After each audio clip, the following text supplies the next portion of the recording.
ಚಿಕ್ಕಬಳ್ಳಾಪುರ ನಗರದ 2ನೇ ವಾರ್ಡಿನ ಧರ್ಮರಾಯ ಸ್ವಾಮಿ ಹೂವಿನ ಕರಗ ಈ ವರ್ಷ ಅದ್ದೂರಿಯಾಗಿ ನಡೆಯಿತು. ದೇವಾಲಯದ ಅಭಿವೃದ್ಧಿ ಸಮಿತಿ ಮುಖಂಡರು, ನಾಗರಿಕರ ಸಮ್ಮುಖದಲ್ಲಿ ಕರಗ ನಗರದ ವಿವಿಧ ಪ್ರದೇಶಗಳಿಗೆ ತೆರಳಿ ಇಡೀ ರಾತ್ರಿ ಸಂಚರಿಸಿದ್ದು ವಿಶೇಷವಾಗಿತ್ತು.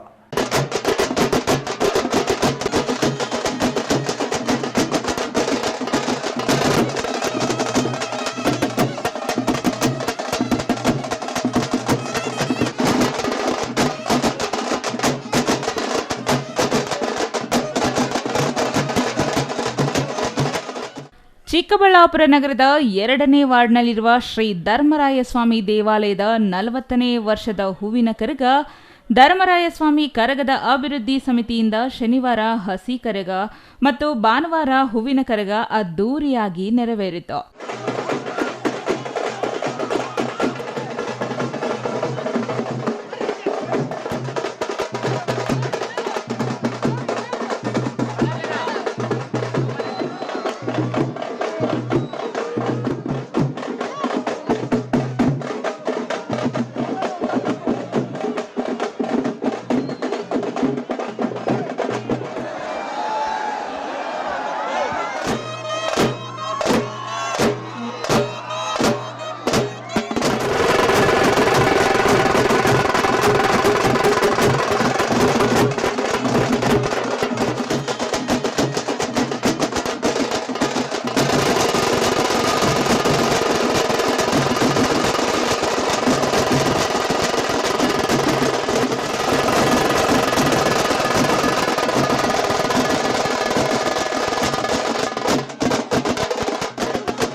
ಶನಿವಾರ ರಾತ್ರಿ ಪ್ರತಿ ವರ್ಷದಂತೆ ಈ ವರ್ಷವೂ ಶ್ರೀ ಧರ್ಮರಾಯನ ಹೂವಿನ ಕರಗ ಧರ್ಮರಾಯ ಸ್ವಾಮಿ ದೇವಾಲಯದಿಂದ ಆರಂಭವಾಗಿ ನಗರದ ಪ್ರಮುಖ ಬೀದಿಗಳಲ್ಲಿ ಸಂಚರಿಸಿತು.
ಅಲ್ಲದೆ ಪ್ರಸ್ತುತ ವರ್ಷದ ಲೋಕಸಭಾ ಚುನಾವಣೆಯ ನೀತಿ ಸಂಹಿತೆ ಜಾರಿಯಲ್ಲಿರುವ ಕಾರಣ ರಾಜಕಾರಣಗಳು ಕರಗ ಮಹೋತ್ಸವದಲ್ಲಿ ಭಾಗವಹಿಸುವುದು ವಿಶೇಷ ಆಗಿರುವ ಕಾರಣ ರಾಜಕಾರಣಿಗಳು ಕರಗ ಮಹೋತ್ಸವದಲ್ಲಿ ಭಾಗವಹಿಸಿ ಭಾಷಣ ಮಾಡಲಿಲ್ಲ.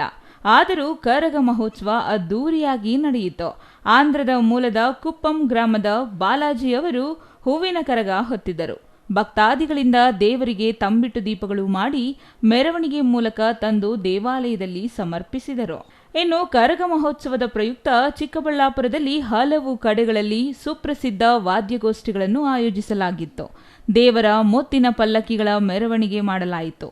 ಇನ್ನು ಸುಪ್ರಸಿದ್ಧ ಸಾಲವಲ ಸೀನಮ್ಮ ನಾಟಕ ಸೇರಿದಂತೆ ಹಲವು ಜಾನಪದ ನಾಟಕಗಳನ್ನು ಪ್ರದರ್ಶಿಸಲಾಯಿತು. ನಗರದ ಪ್ರಮುಖ ಬೀದಿಗಳಲ್ಲಿ ಅನ್ನ ಸಂತರ್ಪಣೆ, ಪಾನಕ, ಹೆಸರುಬೇಳೆ ಹಂಚಲಾಯಿತು.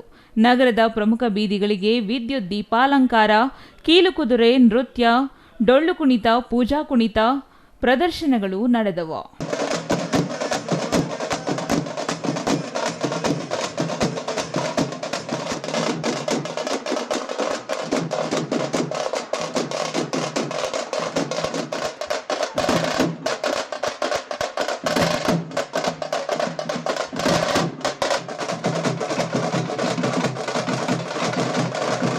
Praveen, CTV news, Chikkaballapur.